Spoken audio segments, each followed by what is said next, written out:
ఈరోజు రాష్ట్రంలో ఉన్న ప్రత్యేకమైన పరిస్థితులు ఏమిటో, ఈ ప్రత్యేక పరిస్థితుల మధ్య మీరు పోషిస్తూ ఉన్న పాత్ర ఏమిటో నేను వేరే చెప్పాల్సిన అవసరం లేదు. నిజంగా ఈరోజు పార్టీకి అన్ని రకాలుగా ఒక పెద్దన్న పాత్ర ఎవరైనా పోషిస్తూ ఉన్నారు అంటే అది న్యాయవాదులే అని చెప్పాలి. అడగకపోతే అమ్మైనా అన్నం పెట్టదన్నట్టుగా, కోరకపోతే దేవుడైనా కూడా వరం ఇవ్వడు అన్నట్టుగా, పిటిషన్ వేయకపోతే, న్యాయస్థానంలో మీరు నిలబడకపోతే న్యాయం కూడా దక్కే పరిస్థితి కూడా ఉండదు. కలియుగం అన్నది ఏమిటి అన్నది ఈ చంద్రబాబు నాయుడు గారి పరిపాలన చూస్తే ఈ 14 నెలల్లో ఓహో ఇదేనా కలియుగము అని చెప్పి అనిపించే పరిస్థితి ఎవరికైనా కూడా అనిపిస్తుంది. ఎందుకనంటే న్యాయం లేదు, ధర్మం లేదు. తమకు గిట్టని వాళ్ళు ఎవరైనా ఉంటే, తమకు నచ్చని వాళ్ళు ఎవరైనా ఉంటే, తమకు వ్యతిరేకంగా స్వరం వినిపించే వాళ్ళు ఎవరైనా ఉంటే తట్టుకునే పరిస్థితి లేదు, జీర్ణించుకునే పరిస్థితి లేదు.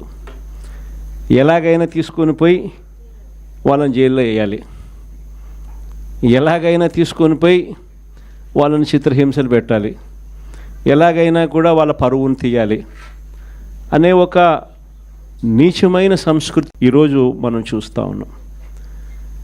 ఒక మనిషిని జైల్లో పెట్టడము అని అంటే తన పరువును, తన ప్రతిష్టలతో ఆడుకోవడం. అవన్నీ తెలిసి కూడా ఏ తప్పు చేయకపోయినా కూడా బురద వేసి తప్పు చేశాడు అని చెప్పి దానికోసం దొంగ సాక్ష్యాలను క్రియేట్ చేసి కేవలం వీళ్ళు పెట్టే ప్రలోభాలు, వీళ్ళు పెట్టే భయం తప్ప వేరే బేసి లేదు, వేరే సాక్ష్యము లేదు. ఇలాంటి పరిస్థితుల మధ్య న్యాయం జరగడాని కోసం బాధితుల తరపున గట్టిగా నిలబడి వాళ్ళ స్వరం వినిపించే కార్యక్రమం ఎక్కడైనా చేయాల్సిన పరిస్థితి ఏదైనా ఉంది అని అంటే అది ఇంకా మన భుజస్కంధాల మీద ఇంకా బాధ్యత ఎక్కువైంది. కానీ ఏదైనా కూడా న్యాయం, ధర్మం అనేది వాళ్ళ తరపున ఎవరైనా వాళ్ళ తరపున గట్టిగా నిలబడి వాళ్ళకు న్యాయం చేసే పరిస్థితి రావాలి అని అంటే అది మళ్ళీ మీ భుజస్కంధాల మీదనే ఉంది. కాబట్టి మీరు పోషించే పాత్ర చాలా ఇంపార్టెంట్ పాత్ర. మరీ ముఖ్యంగా కష్టకాలంలో ప్రతిపక్షంలో ఉన్నప్పుడు వైఎస్ఆర్ పార్టీకి నిజంగా పెద్దన్నగా మీరు చేస్తూ ఉన్న పాత్ర ఎప్పటికీ కూడా పార్టీ మర్చిపోదని సందర్భంగా తెలియజేస్తాను. ఎవరికి కూడా ఊహించని విధంగా కూడా, ఇంతకుముందు గతంలో ఎప్పుడు జరగని విధంగా కూడా లీగల్ కమ్యూనిటీకి మరీ ముఖ్యంగా ఫస్ట్ టైం లా కంప్లీట్ చేసుకుని తమ కాళ్ళ మీద తాము నిలబడడానికి సిద్ధంగా ఉన్న యంగ్స్టర్స్కు, యంగ్ లాయర్స్కు ప్రభుత్వం అప్పట్లో క్రమం తప్పకుండా సహాయ సహకారాలు అందిస్తూ లా నేస్తం పేరిట అండగా నిలిచిన చరిత్ర కూడా ఇంతకుముందు ఎప్పుడు జరగల. అదొక్క వైఎస్ఆర్సీపీ ప్రభుత్వం వచ్చిన తర్వాత మాత్రమే ఆ చరిత్ర కూడా చూసాం.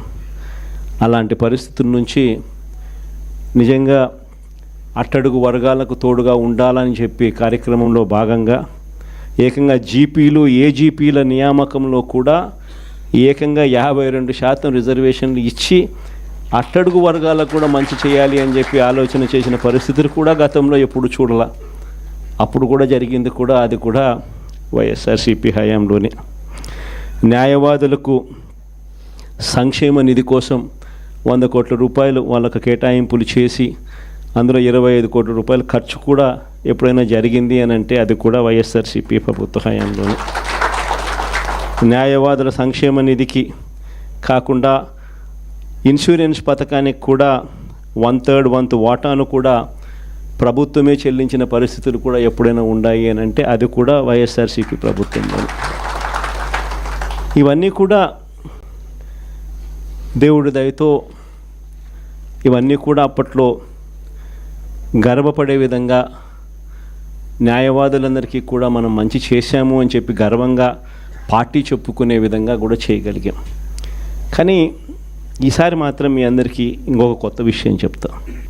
జగన్ 2లో వైఎస్ఆర్సీపీ 2లో చూస్తూ చూస్తూ 1.5 సంవత్సరం అయిపోయింది. కళ్ళు మూసుకొని కళ్ళు తెరిచేసరికి ఆ మిగతా 3 ఏళ్ళు కూడా అయిపోతాయి. ఆ 3 ఏళ్ళు అయిపోయిన తర్వాత వచ్చేది మాత్రం ఈసారి ఖచ్చితంగా మన ప్రభుత్వమే వస్తుంది. ఎందుకనంటే ఇంతగా మోసాలు చేసిన పరిస్థితి, ఇంతగా అబద్ధాలు చెప్పిన పరిస్థితి బహుశా ఈ రాష్ట్ర చరిత్రలో ఎప్పుడు కూడా మనం చూసింటాం. చివరికి లాయర్లకు కూడా మోసం చేసిన పరిస్థితులు కూడా మనం చూస్తూనే ఉన్నాం. సూపర్ 6లు సూపర్ 7లు అనేటి గాలికి ఎగిరిపోయినాయి. ఇంతకుముందు మన ప్రభుత్వ హయాంలో ఉన్న ప్రతి పథకం కూడా అన్నీ రద్దయిపోయినాయి. వీళ్ళు చెప్పిన హామీలన్నీ కూడా మోసంగా మిగిలిపోయిన పరిస్థితుల మధ్య ఒకవైపున అన్ని అబద్ధాలు మోసాలుగా కనిపిస్తూ ఉన్న పరిస్థితులు ఒకవైపున ఉంటే, మరోవైపున వ్యవస్థలన్నీ కూడా పూర్తిగా దిగజారిపోయిన పరిస్థితులు కనిపిస్తూ ఉన్నాయి. చదువుల రంగం తీసుకున్న, పేదవాడి ఆరోగ్యానికి సంబంధించిన రంగం తీసుకున్న, వ్యవసాయ రంగం తీసుకున్న, లా అండ్ ఆర్డర్ తీసుకున్న, గవర్నెన్స్లో ట్రాన్స్పరెన్సీ తీసుకున్న, ఏ రంగాన్ని తీసుకున్నా కూడా అన్ని రకాలుగా తిరోగమనమే కనిపిస్తుంది తప్ప ఈ రాష్ట్ర ప్రభుత్వంలో ఎక్కడా కూడా పురోగతి, అభివృద్ధి అనేది ఎక్కడా కనిపించని పరిస్థితి. మరోవైపున విచ్చలవిడి కరప్షన్, ఎక్కడ చూసినా కానీ కరప్షన్ అనేది మామూలుగా లేని పరిస్థితిలో ఈరోజు చూస్తూ ఉన్నాం. ఎక్కడ నిలబడినా, ఏ గ్రామానికి వెళ్ళినా కూడా గ్రామంలో పక్కనే బెల్ట్ షాప్ కనిపిస్తుంది. విచ్చలవిడిగా బెల్ట్ షాపులు మన కళ్ళ ముందనే ఎంఆర్పి రేట్ కన్నా ఎక్కువ రేటుకి అమ్ముతూ ఉన్నారు. డైరెక్ట్గా ఎంఆర్పి రేట్ కన్నా ఎక్కువ అమ్ముతూ ఉన్న బెల్ట్ షాపులు ఎవరు నడపాలా అనేది ఆక్షన్లో పాడుతూ ఉన్నారు. ఆక్షన్లో 2 లక్షలు 3 లక్షలు 4 లక్షలు పాడినోనికి బెల్ట్ షాప్ ఇస్తూ ఉన్నారు. ఆ బెల్ట్ షాపు ఎంఆర్పి రేట్ కన్నా ఎక్కువ రేటు కళ్ళ ముందరనే అమ్ముతూ ఉన్నారు. అలా అమ్మించేది ఎవడు అని అంటే పోలీసులు దగ్గరుండి అమ్మిస్తూ ఉన్నారు. ఇది కరప్షన్ అన్నది కళ్ళ ముందనే కనిపిస్తూ ఉన్న కరప్షన్. ఎక్కడ చూసినా పర్మిట్ రూములు, ఇల్లీగల్ పర్మిట్ రూములు కనిపిస్తూ ఉన్నాయి. ఏ నియోజకవర్గం తీసుకున్నా కూడా ఇసుక అన్నది ఉచిత ఇసుక అంటున్నారు. ఉచిత ఇసుక ఎవరికి ఇస్తూ ఉన్నాడు అనేది దేవునికి ఎరక. కళ్ళు ఎదుటే కనిపిస్తూ ఉన్నది ఇసుకే మన ప్రభుత్వ హయాంలో కన్నా డబుల్ ది రేటుకి అమ్ముతూ ఉన్నారు. మన ప్రభుత్వ హయాంలో అన్న ఇసుకన్నా కనీసం సంవత్సరానికి 700 కోట్లు 750 కోట్లు గవర్నమెంట్కి ఆదాయం వచ్చేది రాయల్టీ రూపేణ. ఇప్పుడు రాయల్టీ రాకపోగా ఇసుకేమో డబుల్ రేటుకి అమ్ముతూ ఉన్నారు. ఏ నియోజకవర్గం తీసుకున్నా కూడా పేకాట క్లబ్బులు దగ్గరుండి నడిపిస్తూ ఉన్నారు ఎమ్మెల్యేలు, క్యాండిడేట్లు. పోలీసులు దగ్గరుండి ఆ పేకాట క్లబ్బులకు ప్రొటెక్షన్ ఇస్తూ ఉన్నారు. ప్రతి పేకాట క్లబ్ నుంచి నీకింత నాకింత అని పంచుకుంటా ఉన్న పరిస్థితి. ఎన్ని కళ్ళ ముందరే కనిపిస్తూ ఉన్న కరప్షన్. నేనేం వెరైటీ అని చెప్పడం. కాంట్రాక్ట్లు ఇస్తే అమరావతి మామూలుగా 4,000 4,500 రూపాయలు కడితే బ్రహ్మాండమైన హైదరాబాదు, బెంగళూరు లాంటి ప్లేస్లో కూడా 5 స్టార్ లాబీతో ఫ్లాట్లు నిర్మాణం 4,000 4,500 రూపాయలు పెడితే బ్రహ్మాండంగా కడతారు. కాస్ట్ ఆఫ్ కన్స్ట్రక్షన్ 4,500 రూపీస్ దాటదు. అమరావతిలో కాస్ట్ ఆఫ్ కన్స్ట్రక్షన్ 10,000 9,000. కళ్ళ ముందరనే మొబిలైజేషన్ అడ్వాన్స్. ఇంతకుముందు లేదు మొబిలైజేషన్ అడ్వాన్స్, ఇప్పుడు మొబిలైజేషన్ అడ్వాన్స్ ఇస్తున్నారు. అంటే పన్ను చేయక మునిపే 10% మొబిలైజేషన్ అడ్వాన్స్. మొబిలైజేషన్ అడ్వాన్స్ 10% ఇస్తున్నారు, అందులో 8% తీసుకుంటా ఉన్నారు. కళ్ళ ముందర కనిపిస్తూ ఉన్న కరప్షన్ ఇవన్నీ. పీపీఏలు ₹4.60. మన హయాంలో ₹2.49 మనం పీపీఏ చేస్తే నానా యాగి చేసినారు. ₹2.49 అనేది రాష్ట్ర చరిత్రలో ఎప్పుడు జరగల. దేశ చరిత్రలో కూడా అతి తక్కువ ధరకు మనము ₹2.49 పీపీఏ చేసుకున్న పరిస్థితులు. అలాంటిది వెన్నుదట్టి ప్రోత్సహించాల్సింది పోయి అప్పుడు కూడా మన మీద బురద జల్లినారు. తీరా వాళ్ళు వచ్చిన తర్వాత పరిస్థితి ఏంటి అంటే ₹4.60 పీపీఏ. కళ్ళెదితే ఇవన్నీ నేను ఎక్కడా కూడా కంటి ముందర కనిపించే కరప్షన్ మాత్రమే చెప్తా ఉన్నా. నియోజకవర్గంలో ఏ నియోజకవర్గం అన్నా తీసుకో, ఆ నియోజకవర్గంలో మైనింగ్ జరగాలన్నా, ఆ నియోజకవర్గంలో మట్టి గ్రావెల్ జరగాలన్నా, ఆ నియోజకవర్గంలో ఎవరైనా పరిశ్రమ నడుపుకోవాలన్నా ఎవరైనా కూడా నడుపుకునే పరిస్థితి లేదు. రావాలా, ఎమ్మెల్యేతో మాట్లాడుకోవాలా, ఎమ్మెల్యేకి ఇంత డబ్బు ఇవ్వాలా. పోలీసులు దాని దగ్గర నుండి సహకరిస్తారు. ఎమ్మెల్యే ఇంత తీసుకుంటాడు, పైకి ఇంత పంపిస్తున్నాడు. కళ్ళ ముందర కనిపిస్తూ ఉన్న కరప్షన్ ఏంటి విడిగా జరుగుతూ ఉంది. ఇలాంటి నేపథ్యంలో ఇంత మంచి చేసిన మనకే ఈ పరిస్థితి ఉన్నప్పుడు మరి ఇన్ని అబద్ధాలాడి ఇన్ని మోసాలు చేసి ఇంత దారుణమైన పరిపాలన చేస్తూ ఉన్న వీళ్లకు పరిస్థితి రేపొద్దున దేవుడు ప్రజలు కంతే ఎక్కడ పడతారో నేను వేరే చెప్పాల్సిన పని. ఈ జగన్ 2లో మాత్రం ఖచ్చితంగా ఎవరైతే పార్టీ కోసం చేసినారో ఈసారి ప్రతి ఒక్కరిని కూడా మర్చిపోకూడదు, డేటాబేస్ క్రియేట్ చేయండి అని చెప్తాను.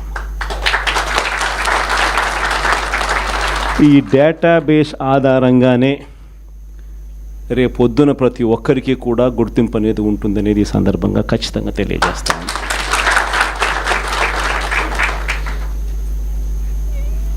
ఇక్కడే కాదు, రాష్ట్ర వ్యాప్తంగా కూడా రాబోయే రోజుల్లో నెక్స్ట్ 1 వీక్లో నెక్స్ట్ వీక్ బహుశా ఒక యాప్ కూడా తయారు చేస్తా ఉన్నాం. దాంట్లో కూడా మీ సీనియర్ లాయర్లు అందరూ కూడా దాంట్లో యాప్లో కూడా ఇన్వాల్వ్ అవుతున్నారు.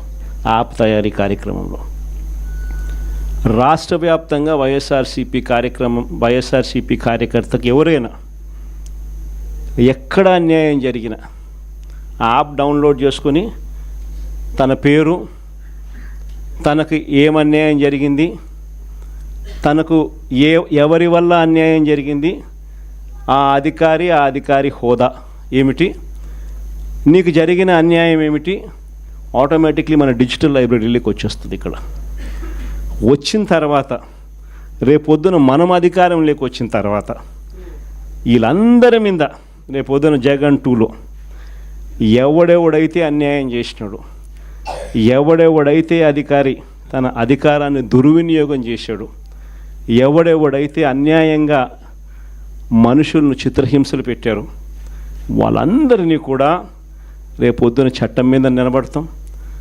చట్టం తన పని తాను చేసుకొని పోతుంది. ఎందుకంటే ఈరోజు చూస్తూ ఉన్నాం ఇవన్నీ కూడా. ఈరోజు లాయర్లుగా మనం పోయి వాదించే కార్యక్రమం ఏదైతే మనం చేస్తూ ఉన్నాము అని అంటే, ఎవరి తరపున మనం వాదిస్తున్నాము అని అంటే నిజంగా దెబ్బతిన్న వారి తరపున వాదిస్తూ ఉన్నాం.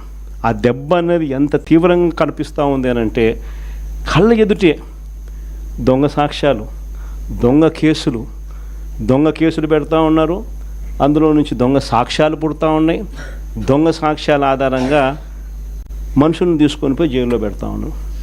జైల్లో నుంచి ఆ మనిషి బయటకు వచ్చేసరికి ఆ కేసు అయిపోయేసరికి మరో కేసు, కరెక్ట్గా ఆ కేసు అయిపోయే టయానికి మళ్ళీ ఎక్స్టెన్షన్, మళ్ళీ ఆ కేసు అయిపోయేసరికి ఇంకొక కేసు, మళ్ళీ ఎక్స్టెన్షన్. నిజంగా ఈ వ్యవస్థ లేకన్నది మార్పు అనేది రావాలా. అధికారం ఉంది కదా అని చెప్పి, యూనిఫామ్ ఉంది కదా అని చెప్పి దుర్వినియోగం పరచడం అన్నది ఎంతటి బాధ కలిగిస్తుంది అటువైపున వ్యక్తికి కూడా అన్నది ఇటువైపున వ్యక్తికి కూడా అర్థం కావాలి. అర్థం కావడానికి అందుకనే లాయర్లు చేయించిన ఈ యాప్ని మనందరి సమక్షంలోనే నెక్స్ట్ వీక్ అది కూడా లాంచ్ చేసే కార్యక్రమం కూడా చేస్తాం. రాష్ట్ర వ్యాప్తంగా ఈ కార్యక్రమాలన్నీ చేసే ప్రతి విషయంలో కూడా